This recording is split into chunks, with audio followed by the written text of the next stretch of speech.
Gender issues have apparently been solved by some football in Australia. Now, okay, the A-League and the W League was the way you could tell the difference between professional men and women's soccer in Australia. But apparently that has now changed, where out of gender neutral, they have now gone for A-League men and A-League women and A-League youth. If it still says the difference between men and women, Jenna, have they actually done anything here?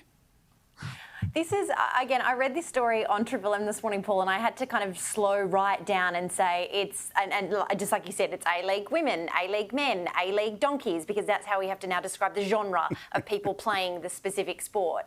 And again, this is just the debate that we had in the cricket world just last week, where we now have to eradicate the word batsman, and it now has to be batter. It's a baseball game. Yep. And I just kind of, I add to this, look, I get it. The window dressing is very important because it's sentimental to some people and it's significant and it's symbolic and it can help encourage change. But again, unless we're having discussions around, gender pay parity for these athletes, specifically in the A-League or the soccer world, I don't really care for this. Like, just call it what it is. It's sport. And I think that's the beauty of it. Sport brings so many people together. Why do we have to add more division into it? Yeah, again, I understand every sport is trying to find a way to do this, but if the whole point is we're going to have gender-neutral language, well, then batter is the same across male and female versions of the sport. But if it's A-League brackets women, A-League brackets men, A-League brackets youth, isn't that all kind of what they were trying to avoid, Luke?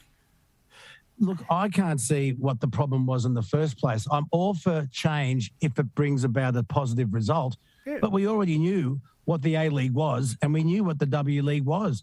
I just think there's a group. I just think that there's a group of people out there that wake up in the morning and they go, "My life's going okay.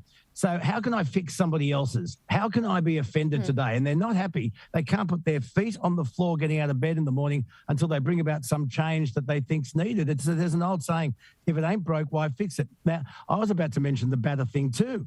The cricket, it's now batter instead of batsman, but have they changed night watchman and the 12th man? No, they haven't. They didn't think it through, did they?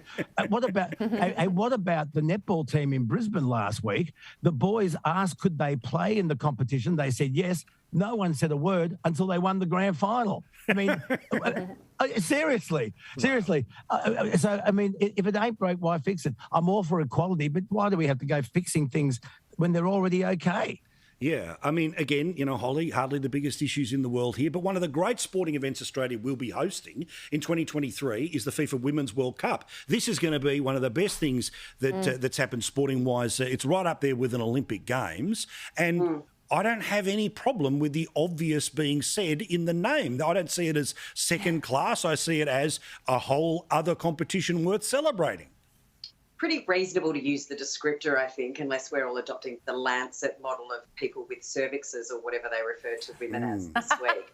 But I think Jenna's point about pay equality is actually a really good one when it comes to sport, because we know that women's cricket, women's soccer have seen huge boosts in numbers of audience and spectators that have, pre-COVID, were able to go and watch it.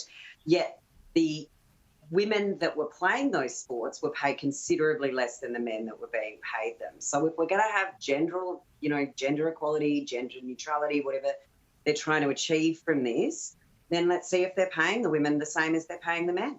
Yeah. Well, also, part of pay is always about TV deals, audiences, all the rest of it there. So, again, wait, watch and see. But it's an argument, this argument a long time ago about tennis, but there was an intermingled competition that are there that means the money is the TV rights are exactly the same for the Australian Open, Wimbledon, all the rest of it, right?